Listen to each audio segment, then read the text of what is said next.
is represented here today, but go ahead and click one more time for me, Matt. All right, so let us ask a question, who are you? So if you're here and you're thinking about buying a home, will you raise your hand real quick? Okay, so the majority of you. All right, if you are here and you're thinking about selling a home. Okay, if you're here just because you're undecided and you're figuring out what you want to do. Anybody? Okay, do we have any current renters right now? You're renting a home? Okay, perfect. All right. All right, well, we're going to touch on the majority of it. Since the majority of you are potential home buyers, that's who we're going to focus on for the most part. And again, I'm sorry, I'm going to have to kind of keep walking in front of the screen here. So we can you guys hear us okay in the back? Is that all right? All right, perfect. All right, so let me ask this question. Mac, one more, please. What makes you guys different? What makes you guys different than the average home buyer or seller? This is the interactive part. How often we have to buy and sell? How often you have to buy or sell? Absolutely. A lot of people purchase a home because they think it's going to be their forever home, right? All right. What else? Doing it from a distance. Doing it from a distance. Anybody ever done that? Made a PCS move where you didn't, maybe not even seen the home? Okay. What else? What else makes you different? Resources available. The resources available, and we're going to touch on that. Absolutely. Yeah, you guys have a lot of resources that are available. What else? VA loan. VA loans? All right. You guys are all coming with good stuff, and we'll hit it all. So what I want to tell you is that our purpose here, okay, the reason that Fleet and Family asked us to come here is to give our knowledge to you. Again, 24 years military retired. This is what I do. This is my passion now. People say, hey, why, and I'm with a very military associated company. And they'll say, why do you do this? And I do it to continue to give back, okay? I understand, we all understand exactly what you guys go through. We've been in your shoes. And we know it's not the average transaction. There are things, there are stresses, there are resources, there are family issues oftentimes that go with you buying and selling a home that the average bear doesn't know. I'll tell you, in Florida right now, there's 8,156 real estate agents. 8,156 agents. All of them want to help you buy or sell a house. But do they know you guys? Do they know what you guys are going through? So this is really our way of saying thank you. We also have an information sheet there. We don't have the time. I made the joke about 5 p.m. We don't have the time to tell you the entire process and to go into details or to listen to your specific questions or situations. We're happy to answer general questions today. What we ask is that when you do ask questions, let's not say, hey, this is what I'm going through right now, because then now everyone has to kind of be with you, right? We are happy to do one-on-one with you if you need that. I mean, literally, any of us will come to where you are at your convenience and sit down and talk the process. No obligations. All right. We are also here to help you save thousands. Something I learned, I bought homes with USAA, I bought homes with Navy Federal, I bought homes with Normal Things. Over 24 years, I bought and sold a lot of homes. And I will tell you this, when I was in E5, the best information or the best advice that was ever given to me by a chief, he said, buy a house as soon as you can. Chief, I'm at E5. Yeah. He said, buy a house as soon as you can. And I did. And then when the Navy moved me, sometimes I sold that house, sometimes I kept it and I rent it.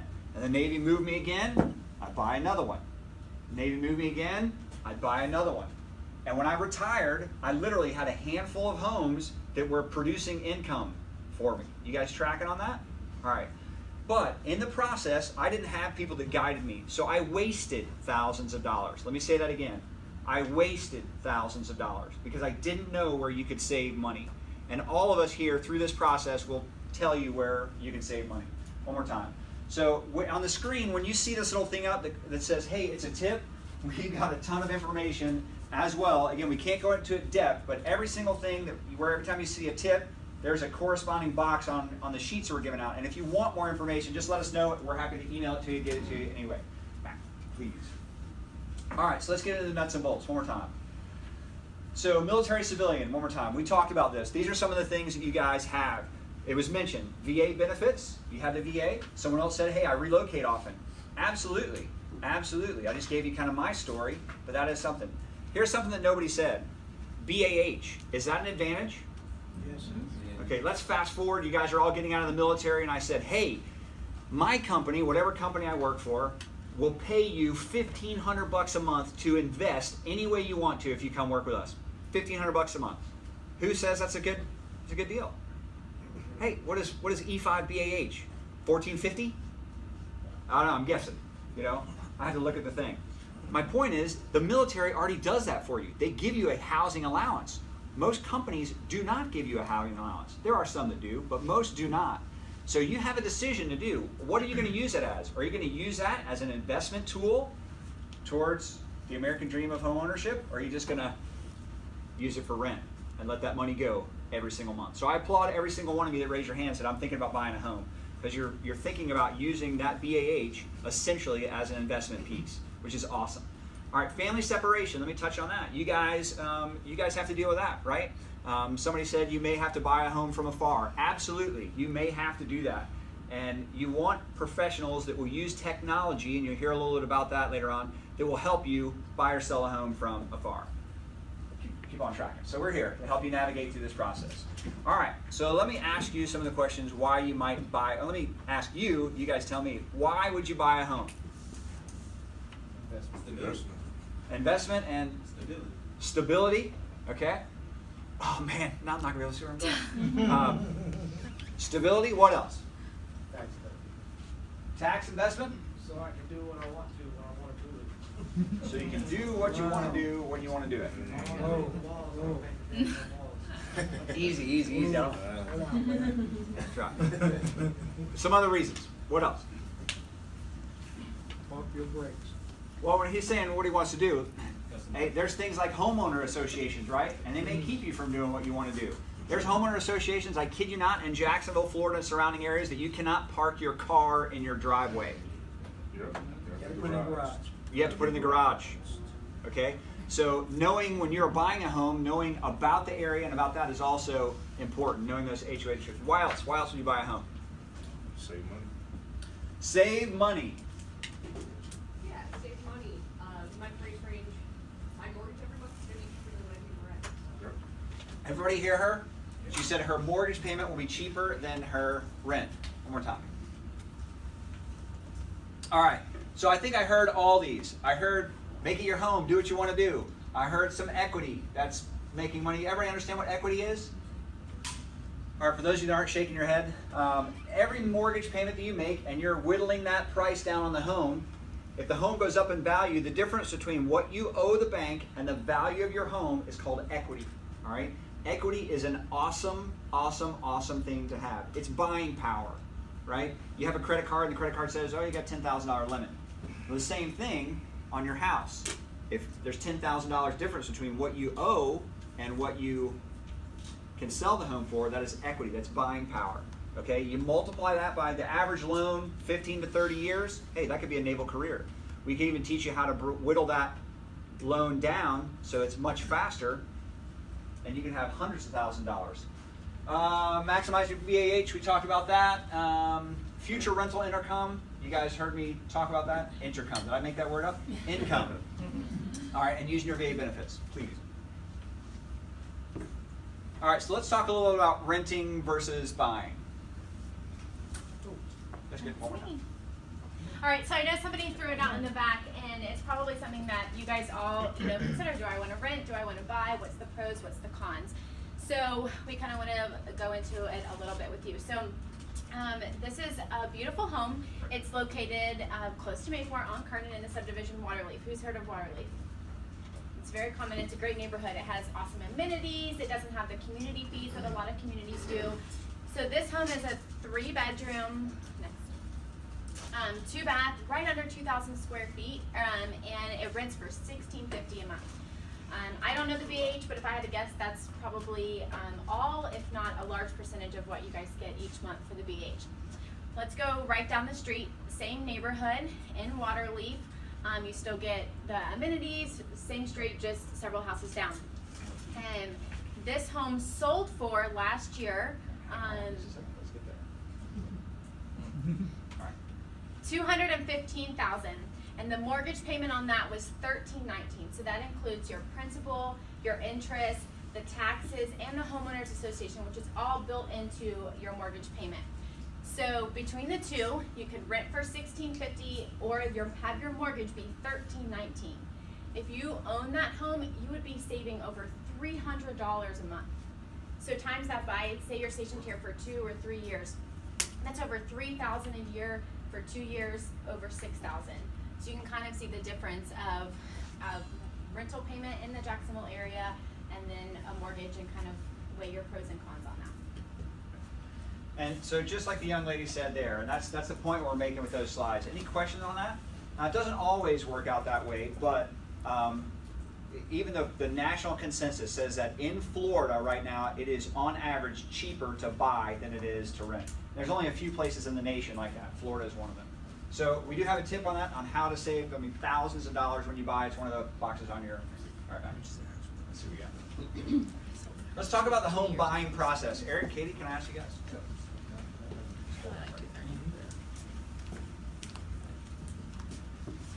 Okay, so we're really passionate about this piece right here, talking about the whole process in general. We're not going to get into all the details because that's going to require us to do like a one-on-one consultation, but we just want to hit it in broad strokes and exactly what it is. We've created this little pinwheel here just to kind of show you what 8 easy steps are in the home buying process. So one of the steps is you got to meet your professional that you're going to work with, the realtor, your real estate agent, and make sure it's a good vibe. See what kind of benefits they're providing you, what kind of knowledge they have, market knowledge, expertise with the VA loan, and if they provide any incentives to work with them. Katie and I and our team here, we work with Homes for Heroes, and so we'll get into that program down the road, but it's an awesome program that we're extremely passionate about. It's about giving back to the community, giving back to our service members. It's about $1,500 on average. You want to take number 2? Sure. Then you want to research your financing options, and I'm not going to take Wade's thunder on that. But it's really important. I think there is a bad stigma that, oh, this realtor's not going to show me around unless I'm pre-approved. I just want to see houses. Why are they being such a stickler about it? I thought that too before I got into real estate. And then I took people around that weren't pre-qualified, and it broke their heart. It broke my heart when they loved a house and they couldn't pay it. They couldn't pay for it. And so that's really why we encourage you to know your purchasing power. It gives you the confidence. You know that when you walk into this house and you like it, you know you can buy it. And so we really just encourage you to know that. Also, you want to know what your interest rates are going to be, fees, things like that. And so it's good to have somebody that will help you know what questions to ask. And it can be kind of scary, but it's not. And you'll see when Wade talks, it's not that scary. So. And so that was like step 3, getting pre-approved, talking about having that purchasing power. And Wade's definitely going to talk about your different financing options. And as being military members, you're entitled to that VA loan. There's some times that you may not want to do the VA loan, and then Wade can talk to you about what that looks like. Also, he can talk to you about your VA loan. If you used it once, you use it twice, what your entitlement looks like. A lot of time we talk with military buyers like, well, VA loan can only be used once, and that's it. Once I use it, I'm cashed out, can you move on? It's not true. It's based on entitlement. Or if you move from Jacksonville to San Diego, or Jacksonville to Norfolk, Norfolk to San Diego, can I use my VA loan again? Wade will definitely get into that, but I just wanted you to start thinking about those questions. What are my options available with the VA loan?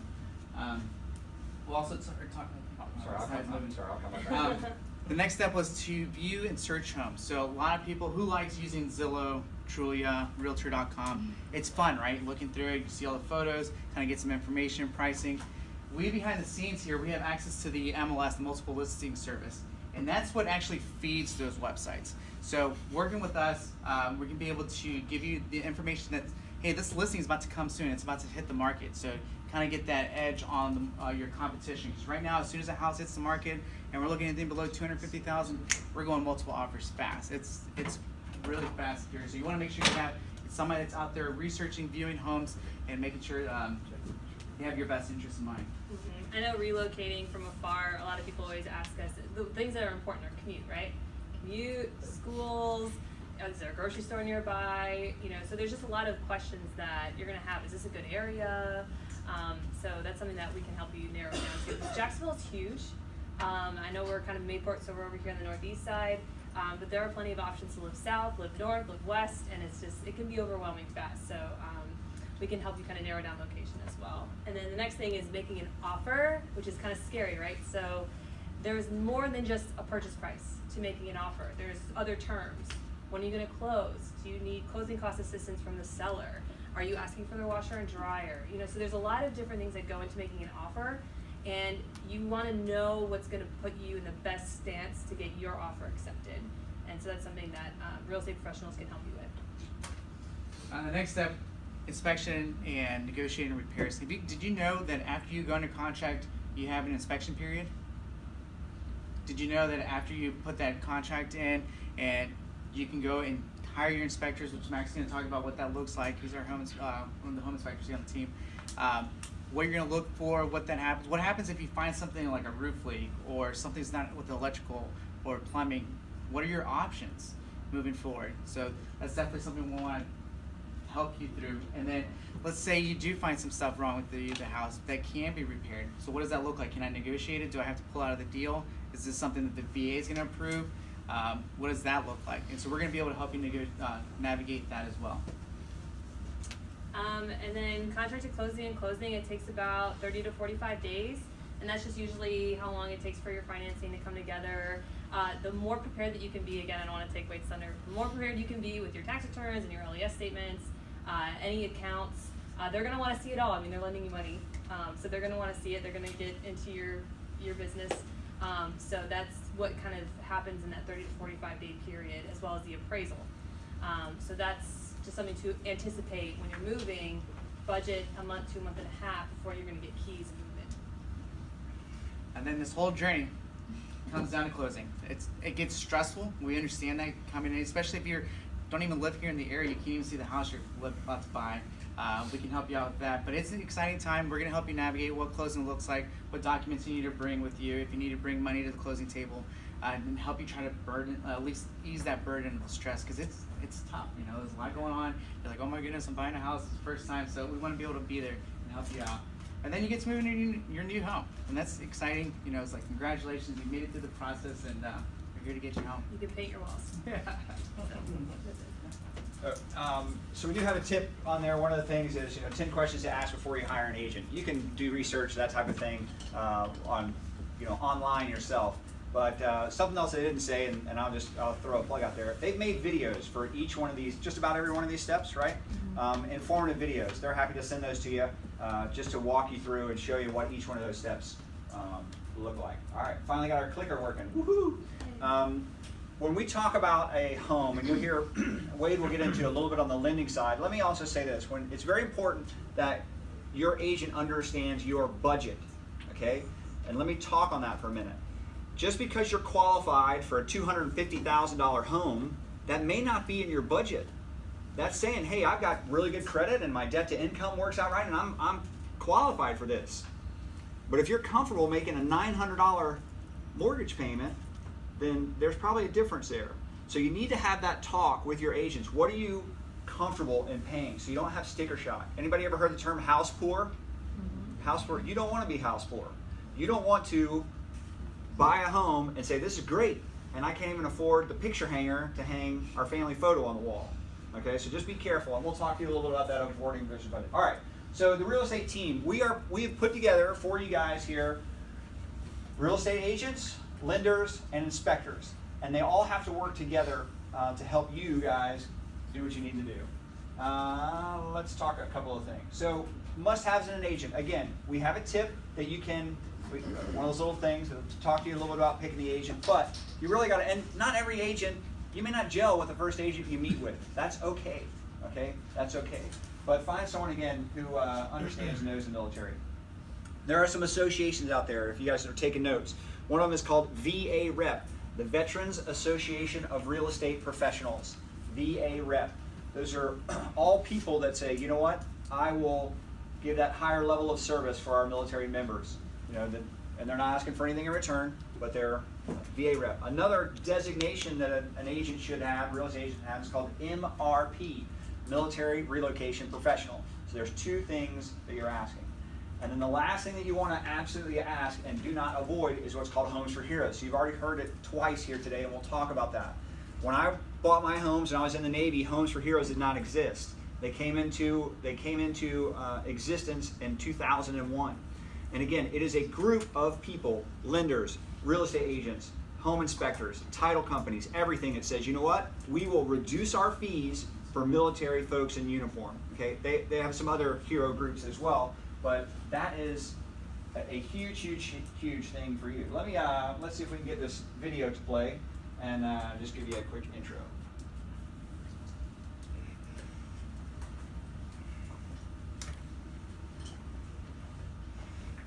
Bueller. For many of us, buying, selling, or refinancing a home can seem to be a daunting task with today's increasing closing costs, mortgage rates, and tons of paperwork. And it can be much more difficult if your job involves sacrificing your time and energy for others. So where can you turn for real help? Homes for Heroes. Homes for Heroes' sole mission is to help our nation's heroes by providing significant savings during the real estate process. If you're a military service member, active or veteran, a police officer, firefighter, first responder, healthcare worker, or a teacher, we're here to help you. Here's how it works. First, sign up at homesforheroes.com. You will then be connected with your local affiliated realtor, lender, closing service, and other related services near you who are all committed to reduce their fees to help you realize your homeownership dreams. There is no red tape, no extra paperwork, no fine print, and no hidden fees. Just think of what you can do with all the extra savings.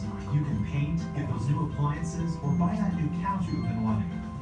This program is our way of saying thank you to those that give up and sacrifice so much on a daily basis to make our communities and our country a better place to live. Get started today at homesforheroes.com. Homes for Heroes, the nation's largest hero savings program, thanking heroes one home at a time. All right.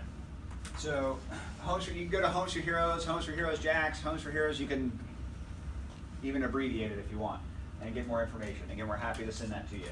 So let me give you nuts and bolts, because you will hear this a lot. You'll hear agents say, oh yeah, we will save you just as much money.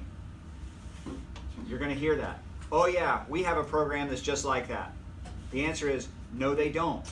Okay, let me show you nuts and bolts. Okay, so this house, let's just say, now this house isn't going to be $200,000, but let's just say $200,000.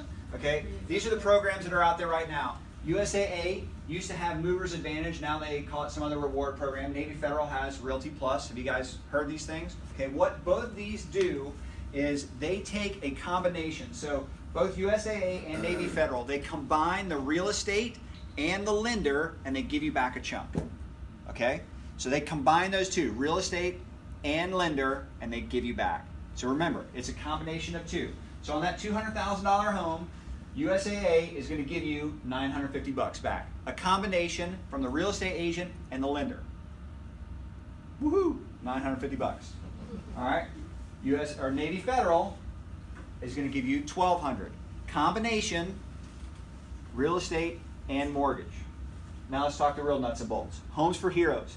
They're all different real estate agents, all different lenders, and they all say, hey, we'll give you back. Just the real estate piece alone, it's all broken up. Just the real estate alone, $1,500, just from the realtor. So when you hear these programs say, oh yeah, we will match it, we'll give you just as much. No, they won't. That's exactly what you're going to get. Ask them for their numbers, okay? That's what you're going to get from your realtor. Now, your lenders have different pieces, but you're going to get anywhere from $500 to a couple of $1,000 depending upon how they work things. In addition, okay, so it's not a combined. Remember I said it was combined, but this is in addition. Well, in addition, through Homes for Heroes, you're all going to get something back from your title company. In addition, from Homes for Heroes, you may get something back from your home inspector. This is thousands of dollars. Remember I told you I bought for years, 24 years I bought homes. I wasted money. It's called leaving this money on the table. That's what I did. You can buy with anybody, but if they're not part of the Homes for Heroes network, you are leaving this money on the table. Make sense? And they said, no scams, no red fees, no nothing, no red tape. So anyone in that network can help you. All right. Keep on tracking here. So as we were talking about the team that's here, that's vital, let's talk a little bit about what your lender does for you. What your lender does? Well, we provide the money. So, I mean, unless you've got the cash to buy the house, you're going to need a loan, right? So there's a number of different loan products available different types of loans that you can do. If you're in the service, you have advantages of taking advantage of your VA benefits and taking out a VA loan. Anybody that was not in the service does not have that option. So what does the VA loan do for you? Well, the VA loan is going to allow you to buy a house without putting any money down, right? Now, some people, the misconception is that I don't need any money in order to buy a house. That's not necessarily true, okay? There are still closing costs. There are still some things that you have to pay for up front. Typically, I tell most of the veterans or active duty military personnel that I'm working with that you need at least $2,000 in the bank. And that's pretty much for your binder, your inspections, and your appraisal. Those are things that need to be paid for up front, okay? The rest of the cost, really you can get the rest of the cost from the seller, but that's part of the negotiation, right? You'd be asking for the seller to be covering your closing costs. In this market, that's kind of difficult. It's a hot market, so the houses are really going without having to give any concessions, and they're going for oftentimes more than full price. So if you were buying a house and you did not need any what we call seller concessions, you typically would need about $5,000–6,000. Okay. Who has not used? Who has been hesitant to buy a house and why? Anybody want to raise their hand? I've been hesitant because the market appears to be really high right now. So I don't know, we well look back to the bubble pop back in 2008, looking at the history of the homes, with it being so high, am I going to get my return in 3 years? Yeah. When I go to sell again? Sure. That's kind of a big risk. Sure. You see that a lot, right? So the major hesitancy is that I don't know where I'm going to be in 3 years. I don't know if I want to hold on to this house, right? Well, the market's continuing to rise, right? I think Jacksonville market increased, 10% last year? 8.3. 11%. So if you continue to stay on the sidelines, the houses will just continue to appreciate, right? Really, I mean, if the house appreciates by about 11 or 12%, you're going to break even, right? You'll wind up breaking even from buying and selling once you pay for your closing costs, pay for a real estate agent, the whole 9 yards.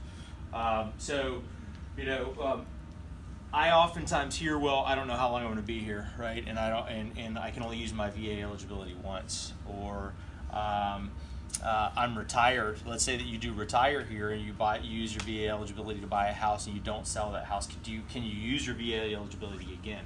Absolutely. You can actually buy multiple houses in the same town using your VA eligibility. Let's say your first house that you buy is a 1,300 square foot house and it's off of Arlington Expressway or down there in that university area, and you spend $150,000. Well, the VA will actually guarantee dollar for dollar up to $453,100. Okay, so if you use $150,000, that means you still have $303,100 with which to buy a house dollar for dollar.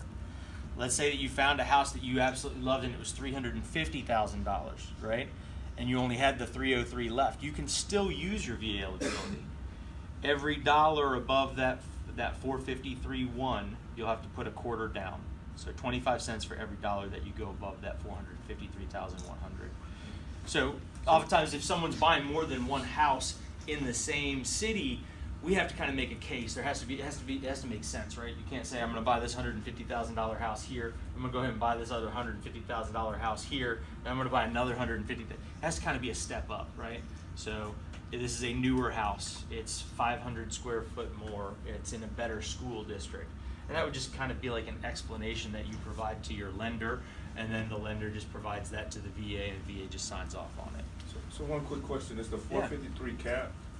And does it vary by location? It does vary by location, absolutely. Yeah. So if you're stationed up in DC, there's some areas across the country where it's just the housing costs are much more expensive. The BAH is much more expensive, right? If you're out in San Diego, your BAH out there maybe $3,000 and maybe double what you're getting here.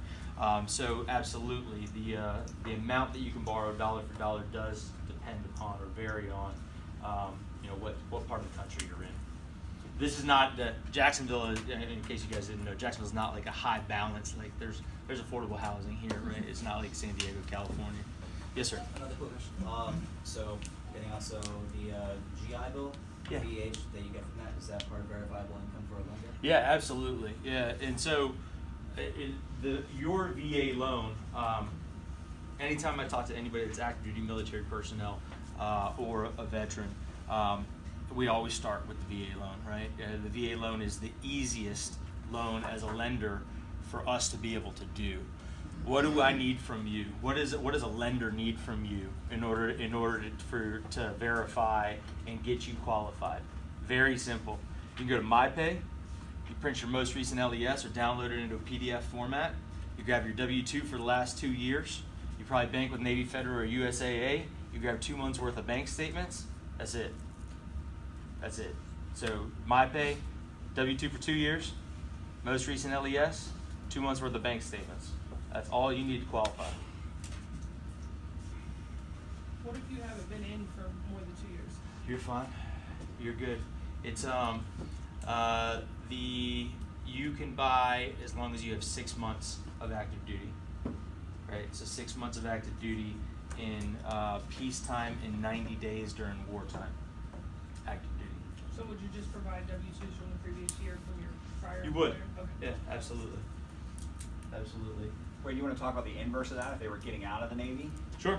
Yeah. So if you're getting out of the Navy, where were you going with that? To qualify and purchase, while they've got time now is probably Yeah. better, because they've got that proof of income, they've got it there, Absolutely. rather than I don't know what my next job's going to be. Absolutely, yeah. So when you're transitioning out, and when you actually, let's say that you're 2 months from being out, that is not a time for you to be able to use your VA eligibility. You have to line up that next job. That next job has to be. You'd really need to be in that next job before you can purchase. So when you know you're on your way out, it's difficult for you to use your VA eligibility. We need a statement of service from your commander, our commanding officer, that basically says that you are in good standing, you're eligible for re-enlistment. So buying a house when you know that you're in the service and that you know that you're going to be there for the foreseeable future, that's the time that you want to do it.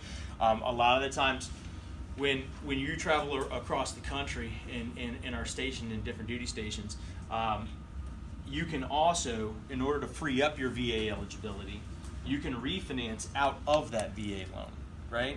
So let's say that you bought a $250,000 house here, and you knew in your next state, at the next place you were going to be at, you needed to buy a $300,000 house, right? And so that's $550. You don't have that 25 cents for the dollar, every dollar above the 453 cap. Well, you can basically refinance out of the VA loan on your house here, right? Because it's an investment property. You want to hold on to it. You want to build that property portfolio for your retirement, and also to supplement your income whenever you're out of the service and when you're in the service. So you could refinance out of that VA loan, free up that full 453 again, and then be able to purchase with no money down again. Does that make sense? Question, since you brought that up, if you do refinance out of that VA loan, can you come back? Absolutely, yeah. I mean, you can always put it back into another VA loan if you wanted to in the future, but anytime you look at refinancing, you have to understand that there's closing costs, right? So when you're buying a house, you can sometimes negotiate to have the seller pay for those, and there are some seller customary closing costs that they always pay. When you're refinancing, you pay all the closing costs all over again, and it's all on you. Now it can be wrapped back into the loan, which, if you're in a house for 2 or 3 years, you need to refinance it out of a VA loan and into a conventional loan. You don't necessarily have to have that cash out of your pocket. Those closing costs can be wrapped back into the loan because you've increased in equity. VA loans are assumable. VA loans are assumable, although nobody does an assumption anymore. The reason why is it has to be another qualifying veteran. They really have to qualify for the loan all over again, and ultimately it doesn't free up your eligibility, right? So that's basically saying, hey, I've got a really smoking hot interest rate. It's at 3.5% on a 30-year fixed. I don't want to sell my house. I'm going to let my buddy just take over the mortgage. Well, he has to be a veteran. He has to qualify, and guess what? He's using your eligibility still tied up on that loan. Can I interrupt real quick here? Yeah. So this gentleman over here, he had a hesitation. He said, my hesitation is I don't know if I can sell my home you know, in however much time I have it. Well, let me say, interest rates right now here, interactive part, are they high or are they low? They're low. Okay, they're low. They still creeping up a little bit, but it's not like in the 80s when we were in the teens. Okay, most of you guys aren't old enough to remember that. Well, they were in the teens. That's a high interest rate. So let me just give you a hypothetical. You buy that home, okay, at 3.75, 4.0, a low interest rate. You hang on to that, okay? Like Wade said, right now there's not a lot of assuming because you can still get a new interest rate at that. You move your next duty station, you don't sell it, you hang on. If a property management company is putting someone in there and letting them pay for your mortgage. So they are paying for your mortgage. Maybe you just barely break even, but they are paying your mortgage every single month. Okay? You fast forward 5, 10 years. Now interest rates, even 5 years, interest rates go up, up, up, up, up, up. It makes your home much more attractive to buy or assume at that time. Would you agree with that statement? Absolutely. Because you locked in at 4%. You got a VA thing. And guess what? Is this a military town or what? Absolutely. What I'm telling you is any home that you buy, trust me, anyone in this team could rent it tomorrow for you. We could put someone that looks just like you in your home that will pay your mortgage, okay, for as long as you want to let them stay there. This is what we do all day, every day. So buying, even if you can't sell in 3 years, could be a great reason for a lot of reasons, especially if you use a VA loan. Sure. And the biggest thing here is no down payment, right? And no mortgage insurance. Does anybody know what mortgage insurance is? Yep. No? PMI, yep. It's a security loan. Yeah, so basically it's I don't have enough money to put down on this house, and the bank wants protection in case I default, right? So it's just another form of insurance. It's the bank saying you don't have 20% to put down, so you're going to pay insurance on a monthly basis until you get to 20%, and that insurance is going to protect the bank in case you default on your mortgage, and we have to foreclose, we have to pay an attorney, we have to incur all those costs, we have to recover 6, 7, 8 months that you're down on your mortgage payment, we have to pay your taxes for you, all those things. We're going to make you buy an insurance policy on this house because you don't have enough money to put down. The VA is going to let you get into a loan with no mortgage insurance whatsoever. That's the biggest thing. That mortgage insurance could be hundreds of dollars a month, depending upon the loan product and type, if it's an FHA loan or if it's a conventional loan.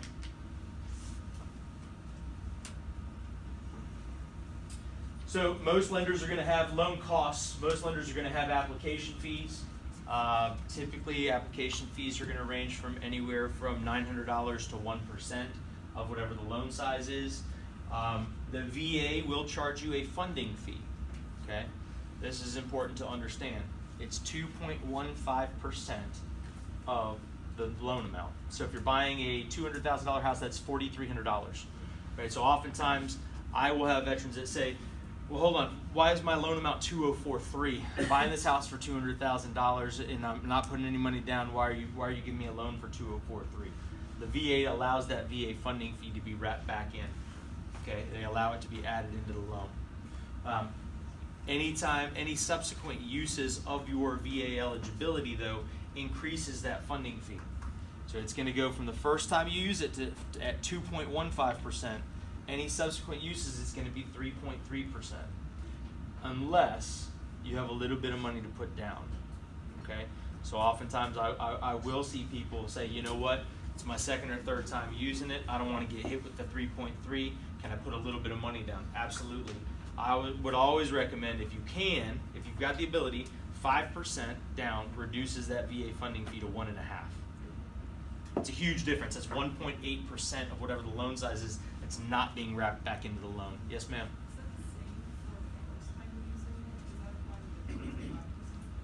It is, yeah, it is the same for the first time, but honestly, there's not much of a difference between 2.15 and 1.5. I mean, that 0.65% of the loan size, I mean, oftentimes I don't see first-time users put any money down at all, but you certainly can. Yeah, it's certainly an option.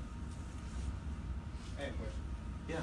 With the 5%, is that the 5% of the total loan or with the VA funding? Yeah, it's 5% of the purchase price. Of the purchase price. Yep. Okay. Yeah. So on $200,000, you're talking about $10,000. And that's going to lower it to 1.5. 1.5 instead of 3.3 on that subsequent use.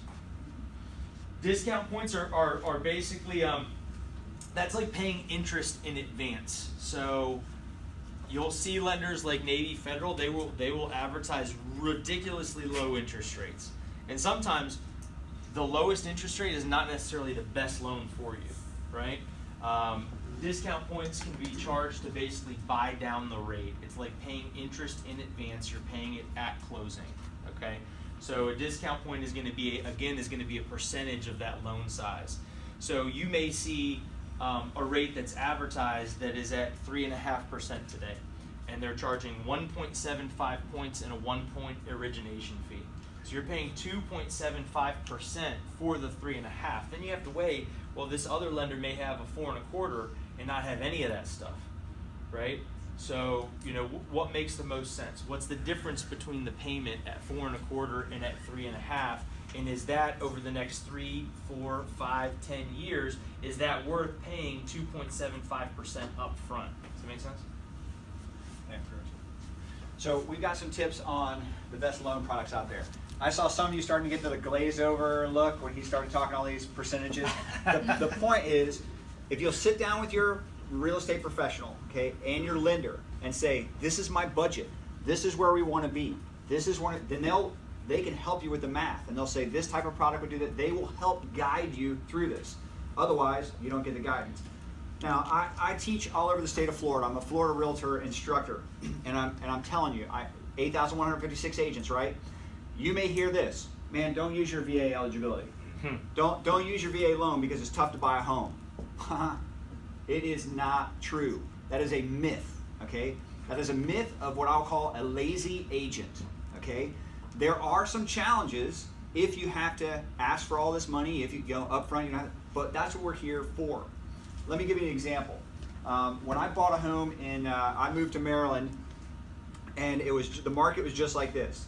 And my real estate agent said, qualify for as much as you can, because homes are all kind of at the top of your price point. They said, you're gonna be house poor. Okay, got it. But we talked numbers. I qualified for as much as I could. Every home I'd go look at, multiple offers sold. I'd miss it. Man, multiple offers sold, multiple offers sold. My agent told me something brilliant. He said, here's what I want you to do. Take a picture of your family and write a letter. Write a letter that says, this is why I want this home, but only on the ones that you absolutely want. So it was raining. It was a raining Saturday morning. I was sitting in my real estate agent's office, and this home comes up. Ding! He's like, hey, here's one right around the corner. I walked in. I was like, this is it. While we were standing there in the pouring rain, 4 other agents came in, showing their home. And I'm like, there's no way. Okay? It was priced right where my maximum loan was. And I'm coming with a VA loan. And I did exactly what he said. I took a picture of my family. I wrote a letter. I'm like, this is the house. Everybody else was bidding above me, even cash offers. Guess who got that home? I did. And the seller wanted to meet me and said, I grew up in this home. And my grandfather built this home. And he said, when I saw your family and read your letter, I knew that this was going to a good family. Wow. And he said, thank you for serving our country. Wow, that's unreal. Did a VA loan hurt me in that process? Absolutely not. Absolutely not. So there's lots of things your agents can help you do to get through that. All right, let me talk a couple of things. I know. Let's talk a little bit about Facebook and social media. You guys want to come talk about it? Has anybody seen these two on social media anywhere? Maybe. Not yet? We're like the token millennials, but so Facebook is really huge right now, right? Because what's on your phone? You got the app on there, you check it, when a commercial comes on TV, you're always checking your phone. Who goes to their phone first to start looking at houses, whether you want to buy or rent, right? When you're shopping for a new car or new shoes. I mean, you're always on social media. And a lot of realtors are taking advantage of that venue because it's relatively cheap to get in front of you. So what I do want to talk about real quick though, looks like Redfin, yeah, so all the different apps and things like that. As we said, there's over 8,000 realtors that are going to try and get in your feeds and get your attention. What we'll recommend that you do is that you do some research. A lot of them will have websites or Zillow profiles or Facebook pages. Make sure you read reviews, ask your friends, personal referrals, things like that. It's just very important. We like Facebook because we're able to show you what's out there. We do a lot of videos, a lot of instructional videos, so that you don't have to talk to anybody. I am notorious for, I hate going in stores even when I need help. Even when I need to know where the light bulb is in Lowe's. Somebody comes up to me and asks me, hey, do you need any help? Nope, just looking. I am notorious for that. I don't know why, but I think that's kind of human nature. We just don't want to talk to somebody until we're ready. So Facebook and social media and websites allow you to do that. But buyer beware, there might be some not so true information out there. So make sure you do your research. Do you want me to touch on like the Zillow and all that? Or Trulia, or do you want? I can do it. Okay. So, and I'll give you, so when she's talking about doing your research, now we're kind of blending a little bit in the buying and selling. Be very careful, okay? Be very careful asking for a recommendation on social media, because you're going to get somebody who has one experience. You follow me? Hey, you want your Facebook, you want to feel good and a lot of people chatting on your thing, just ask, hey, anybody know a good real estate agent? You're going to get pretty close to 8,156 responses on that, right? Because everybody had one relationship. But what social media allows you to do is to use the tools out there and see, who is this person? Who is this person really? Okay, and if they don't have a normal page you can go to, then there you go. I wrote this Evil ZTR at Zillow, Trulia, Realtor.com. Zillow and Trulia are now owned by Zillow. Okay, so you don't have to go to both the sites. Go to one, Zillow or Trulia. Know kind of what you're looking for. Realtor.com is coming up very fast in that market space. Okay, they're taking over, and I don't want to say that they were going to. I don't think anybody's going to push Zillow out. But what Realtor.com is doing is they are updating with the reliable sources of information faster than Zillow. Okay, so a lot of people are using the Realtor.com piece there. All right, let's keep on going because I know. So knowledge is power. Go out there, use it. Told you about tips there. Okay. When you go to buy a home, you need to know the types of homes out there. These are all different types of homes that you can buy, and I'll talk about them in general. And I know we're getting close on time here, so a short sale. Anybody know what a short sale is? Heard of it? Okay. A short sale does not mean this is going to be a quick process. It's the exact opposite. What a short sale is it means that this much money is owed on the house. The seller owes this much, okay, but it's only worth this much. All right? So they were much more prevalent a few years ago, but now that the things are rising. But, so you owe this much, but we can only sell it for this much. That is shorting the lender on the price of the home. Everybody tracking with me there? Okay. When you do that process, just because the home is advertised at a certain price doesn't mean you can get it there for that price. And it may be 4-6 months down the road when they actually come back and say, oh, by the way, the bank came back and they answered and they want $15,000, $20,000 more. It can be a very frustrating process. But it doesn't necessarily mean the home is in foreclosure, okay? And that's where I'm hitting off. The second type of home is pre-foreclosure. Oftentimes, those are also short sales, but you need to know that this is a pre-foreclosure. There's going to be different time constraints on that. There are going to be some additional things. There may be some additional fees associated with that because the lender is now hiring lawyers to handle this process. Okay? REO stands for real estate owned. Real estate owned by the bank. It was a short sale, then it went into pre-foreclosure, then the bank foreclosed on it. That's what you guys would call a foreclosed home. Now, oftentimes people say, hey, let's go look at foreclosures. But what they mean is they mean all three of these. But you need to know that there's 3 different ones. You need to know what those are, and your agent can help you with that. A REO, a real estate owned home, means it went through the foreclosure, nobody bought it, it's owned by the bank. Everybody's seen these in the neighborhood, right? The grass used to be like this tall, they have all those white stickers on the door, the funny lockbox, the deadbolt's missing, right? It's gone through the foreclosure process. However, some banks are going through and saying, okay, let's get this off the books. And some of them are improving some of these homes to some level of detail. But normally on an REO, the price is going to be closer than on a pre-foreclosure or a short sale. Just what we're seeing. Because real estate agents have gotten in that process and said, here's what it is. If you improve it to this, you can buy it. There's a thought out there that people will say, hey, if I buy one of these homes, I'm saving money. Not necessarily. Okay? Not necessarily. Go back 5 years ago, yeah, you could save a lot of money, and a lot of folks were doing that. All right, this is called an equity sale. This is 99% of what you're going to see out there. I am selling a home as a homeowner. you are buying the home. Okay? I'm living in it, I'm selling it, you are buying it. We can buy it, there's no short sale, no nothing. I'm gonna make a little bit of money, $5,000 when you buy my house for me, whatever. That's called an equity or an arm's length sale. That's the normal what you're gonna do. The seller is making some equity. Okay, the last piece is new construction. Anybody seen any new construction going up in Jacksonville? Yes. Oh yeah. So here's another misnomer, okay? People say, I'm gonna save money if I go in there and I buy new construction without a real estate agent. No, you are not. No, you are not, okay? The new construction fees are built into, the builder's package as an advertising cost. They are all the time reaching out to us agents saying, please bring us buyers. And oftentimes when you walk in, they'll say, oh, will you sign our little sign-in sheet here? You walk into whatever home, oh, will you sign our little sign-in sheet? If you read the fine print on the bottom, it says, you are now at this time for hither or to thou forever relinquishing your rights to use a real estate agent and receive any blah, blah, blah, blah, blah, blah, blah, blah, blah. So even if your realtor is a Homes for Heroes realtor and is going to give you thousands back, if you go in there and you sign those paperwork with a new construction without your agent, you're leaving that money on the table. You guys tracking with me? So if you want a Homes for Heroes agent, man, or if you want a new construction, take your Homes for Heroes agent in there and say, hey, I'm interested. Just ask them for a stack of cards. You don't have to have them every time. Your agent, he or she, just say, give me a couple cards. We're going to go out, me and my wife are going to go look at new construction. Okay, go for it. You find something, they're going to ask you a question. They should ask you a question. Are you working with an agent? Your answer should be yes. And that way, even if you find the home of your dreams, your agent isn't there, you can still get that Homes for Heroes rebate back. You follow me?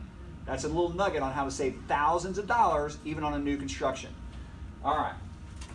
So we got tips on that. Let's keep moving. So here's some of the things you do not want to do in buying a home. I would take a picture of this slide. I would do whatever. And I'm going to talk through them all. Okay? Do not pay for buyer services. Your real estate agent should not charge you anything to do for that. Who pays for the real estate agent? The seller. The seller. Let's everybody say that together. Who pays for the real estate agent? Seller. The seller. Your buyer's agent should not charge you anything. Oh, it's only $500. Repeat the next word after me. Next. All right. Find another agent that's not going to charge you anything. Here's another thing. People expect to save money on open houses. Hey, if I go into an open house and I find this without my agent, I'm going to save money. I just told you about the Homes for Heroes piece, right? If your agent's going to give you back thousands of dollars, if you go in and you can go look at open houses all day long, but that agent, part of their job is to sell you a home. Okay? And if you end up buying a home for that agent, it could cost you. All right? Not necessarily, but it could cost you. Here's something else you don't want to do. You do not want to let someone else pick which home you want to buy, and you'll have it. Okay? You have 8,156 agents. Okay? Some of them are trained sales animals. This is it. Did you like this one? I think this was you. I see your face all over this. I can picture you and your kids. That's it. Let me start talking to the kids. Which room do you like better? Like, oh my gosh, you're selling the home to the kids. So you see that swing set in the back? Oh Lord.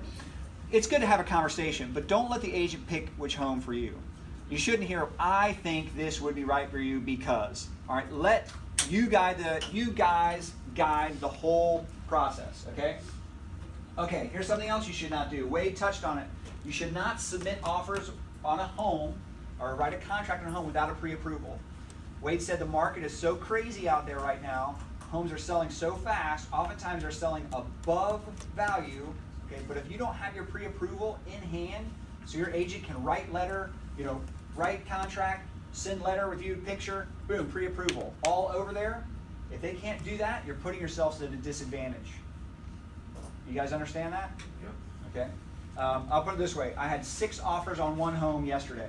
6 offers. One of those agent did not send over a pre-approval. How many offers do you think I have now?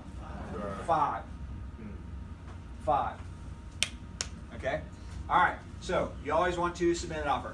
Don't lose heart if your offer is not accepted. Okay? If you are looking at homes underneath $250,000, it is the hottest market we have had in a long time out there in that price range. Most homes in that price range, if they're priced right, they're going to multiple offers.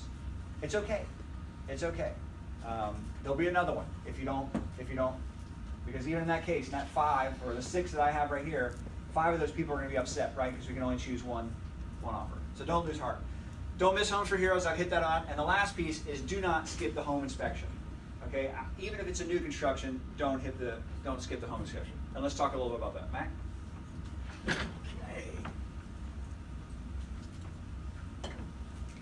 Before I ask the question, you can read that? You read that? Yes. Okay, so you can read, I'm gonna pick all the way in the back. Young man with the beard, right here in the middle. You. Why you do the home inspection? Why do it? Yeah, you, right here. Why do it? Turned his head. Making sure you get what you pay for. That's why you gonna do it? Make sure there's nothing wrong with it. Anybody else anything else want to add to that before I start talking? Go ahead. It's worth what they're trying to sell it. Make sure it's worth what they're trying to sell it for.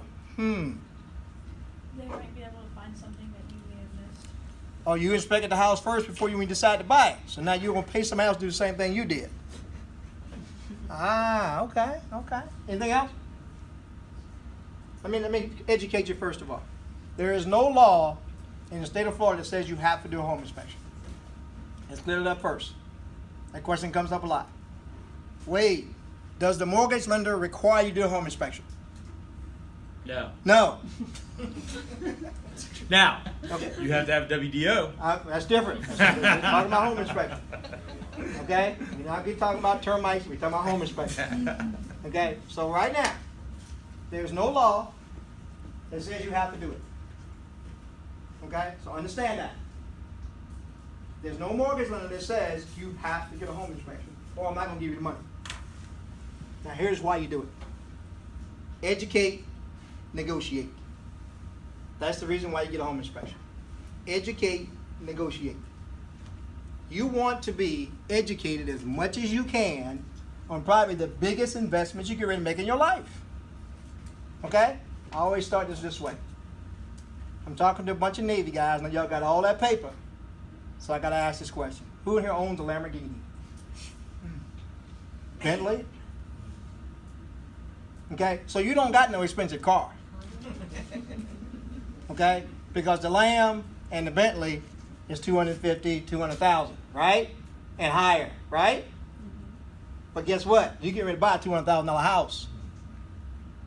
How many of you got the Hope Diamond? Know what the Hope Diamond is? How many of you got one? Your wife's probably got one, but that's a different story. Okay, how many of you got that diamond that's worth $150,000? Anybody? Okay, so feel me. You're getting ready to try to buy the biggest investment in your life, next to your faith and your family. So you want to get educated as much as you can on that process. And that's what the home inspection should do for you. It should educate you on the property that you have fallen in love with. Or AKA your spouse has fallen in love with. I see it all the time. I gotta have it. The house has suckered you in. Okay? It's the one I gotta have. You need to get past that. Get past the love and the first 20 minutes of your relationship. Get past that and realize I need to be educated on this. Okay? And understand, is it something I really need to spend my money on? And that's hopefully what the home inspection is going to do for you. Now, that's the education piece. The negotiation part of it is this. If you buy the get ready to buy the house, you get a home inspection. Your home inspection report, if there's issues, should be able to help you possibly negotiate now with the seller. That's what a negotiation process. I said possibly. Sometimes sellers are like this. I'm selling my house, and that's all. I don't care what you find wrong. I'm selling my house at this price, and I'm not moving. I'm not fixing anything. I'm not changing my I'm not doing nothing. Guess what? That's a person that's probably really not trying to sell their house. Okay?